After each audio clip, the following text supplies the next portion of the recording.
Hey everybody, it's Ed here, and we are getting ready to start a window. And of course, the first thing we're going to want to do, we're going to number it. So this window here, once we got it numbered, we started stripping out. There's a very small, narrow border in this window. It's about a 1/2 inch wide. So of course, I took a tape measure, laid out, marked it at 1/2 inches increments, and then I could just lay my square on there and start stripping this out. Now I kind of figured, if you do the math, you need about 9 strips of this pretty blue glass. And we just take a tape measure to do this. Don't depend on your cutter and your square to make it exactly right. Lay your tape measure out along the edge of the glass, mark it in whatever increments, 1/2 inch, 3/4, 1 inch increments that you need, and then use your square to square your scores up. It's so much easier. And as you can see, we're just knocking these out, and I think we ran off about 11 or 12 of them, and they're going right there. You can see the second border coming in from the outside. That's where this really pretty blue is going. So we'll just take these, boom, click, click, click, and we just knock these strips out. Here we go. We're stripping this out. Now you see how I took and measured with a tape measure, okay? And then I take and look at the glass and see how I wanted to run it and make sure that's going the right direction. And then you can see there in this boom, just put a little tiny mark where your score needs to be. And this is the easiest way to do this, y'all. If you'll strip out your glass, and then you know that you've got exactly the glass that you need, and if you break something while you're cutting it, then you can always go back and get another strip. But do this particular way to do this is laying this out and getting that 1.5 inch strip, stripping out the glass, doing the fabrication, and then the finishing process. This is an entire video, guys. And you know, remember, if this is your first time to the ARTyRV channel, we want to welcome you to our family. And if you haven't yet subscribed to our channel, please do so. And don't forget, go ahead and click on the notification bell, because Barb and I do a live Q&A every Monday night at 7 p.m. Eastern. We'd love to have you join us. So here we are now. This is a Wismac hammer, is what it is. So you can see now what we're doing is we're stripping this out, okay? And when we lay this on there, we're stripping this out. And this is going to give us exactly what we need. So these are all pieces of glass. You can see each one of the horizontals, I'm bringing the glue chip up to the horizontal, and then I'm laying my square on it. And then we're going to give ourselves the exact room that we need so that our cutter wheel is inside that black line. Now look closely. That cutter wheel is inside the black line. And remember, I pull for straight lines and I push for curved lines. So now we're just cutting out all these straight lines. You can see all you have to do is have your square ready to go, and we're going to work our way down all the way to the bottom, and then we'll come back and number these and start cutting them out into the pattern that they are designed for. You can see as I lay my glass, and if my glass isn't square on the edge, I'm going over the line on the outside. And when you look at the video, you can see it is not square. And now I'm going to run right up the middle, because that's where that piece of glass is going to stop anyway. So this number 10 and number 12, and now I'm not using a straight edge here. And this is one of the most difficult lines to cut with your glass cutter. And what is it? It's a straight line. But if you take your time with it, you can do it correctly, and it'll turn out exactly the way you need it. And I get it. Now we're back into the pattern, and you can see, because I am left-handed, I'm working on my right side in the corner with my L, and I'm pulling everything to me, and I'm working from that corner out. So I'm working out and over, out and over, out and over, and I'm working my way to the top. And you can see that some of the well, not all of the lead is double leaded, but there are many pieces in this design that require the lead to be completely wrapped around it and interlocked into and giving myself a double lead line. I've said all along that if you build your window the way the lines are drawn, it'll look exactly the way it's supposed to. if you run your lines different than the way that they're drawn, you'll be able to tell it in the design itself. And that little comma down there in the bottom, it's a fairly difficult cut to make, but it also is one of the most common designs in stained glass, especially in Victorian windows.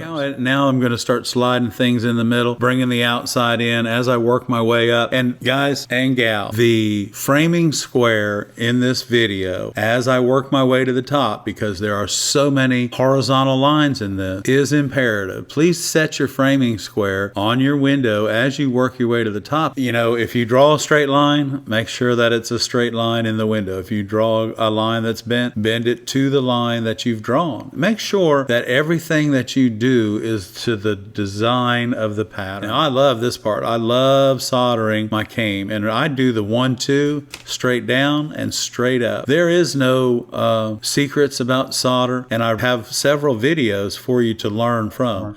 So we have fabricated and we've soldered the one side. I've already taken and went through and pulled all my little solder balls off and everything. So we don't want to, have that in the way. I'm going to remove my batter boards. Now I've got just like a little hammer, but I'm going to remove my batter board. Then I'm going to show you all how to flip this window over. So just take your batter boards up very carefully, and because you don't want to drop the hammer on the glass, number one. And then the other thing is you want to make sure that all of the nails around the outside perimeter are moved. Now my soldering iron is still hot and it's sitting right here in front of me. I'm going to take my little nails and I'm just going to move those out of the way because right now we don't need them. And I'll take this and I'm going to slide this forward.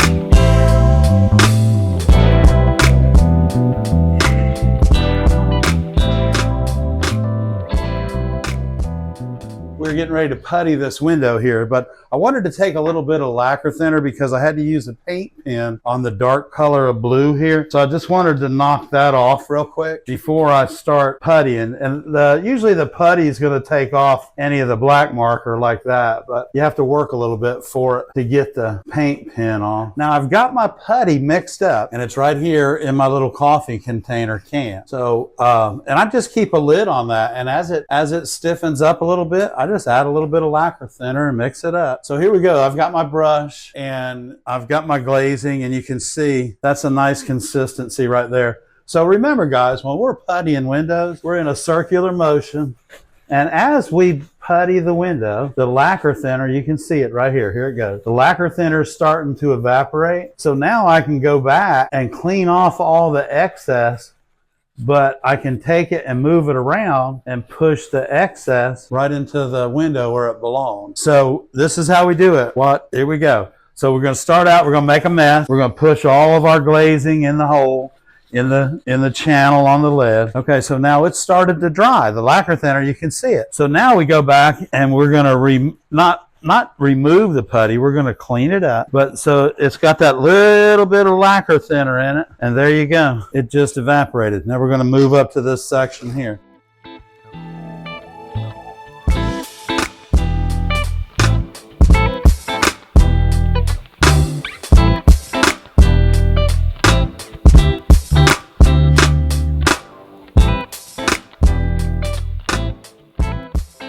Hey everybody, welcome back to the studio. We puttied or glazed the other side of this window, and now we've got it cleaned up and we flipped it over. While we were working, the lacquer thinner evaporated a little bit out of the putty. So you just saw me, I added a little bit to it, just a tiny bit.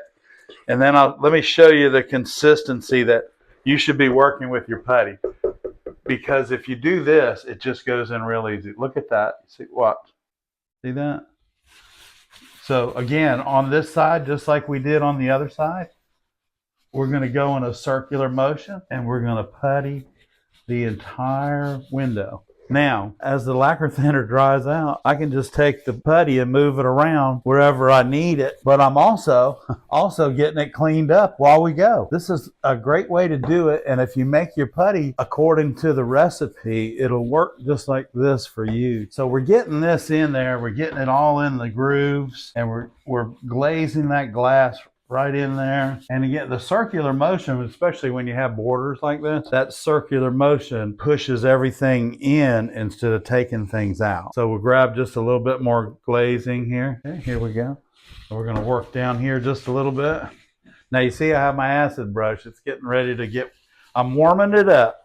We're getting ready to polish this bad boy out. So as we get all the glazing put in, there it goes. See it? It dries right away. And as soon as it's dry, move it out of the way and move on to the next section. A little bit more glazing. Got about a third of this left. And my brush, now this is kind of ergonomically designed. Even though this window is going inside of the house, it's not imperative that we waterproof it, but it is imperative that during the waterproofing process, that the lead and the glass are cemented together, and they do form a seal to keep the water out, and along with air and moisture. But the best thing about it is when this glazing compound dries, this window is really rigid, but it's definitely waterproof. So what we're going to do now there's a little bit of glazing left on this brush. Just going to take it and put it right there just like that. These coffee cans, y'all, not only are they good for your scrap lead, they're good to keep your putty in. Now this putty right here will dry out in about 5 working days, but I can rejuvenate it by adding lacquer thinner. There's just enough glazing here for me to finish up this project and one more that I've got on the paper over here. And this is a 1/4 inch dowel that I use, and I'll put it in the pencil sharpener, but I won't sharpen it because I want kind of a beveled edge on it, and I want to go around all of this. And you can see I'm going to cut this in all the way around each individual piece. And then I'm going to be polishing it.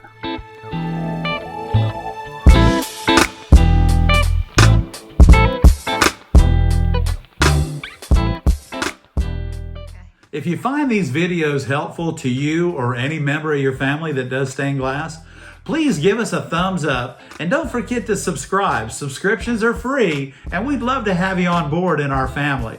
So give us a thumbs up, go ahead and subscribe, and don't forget to hit the notification bell so that you know that we're coming to you live every Monday night at 7 p.m. along with new videos that come out sometimes daily. Thanks again. I'm Ed in the Glass Studio with Barb, and we're here for the ARTyRV channel.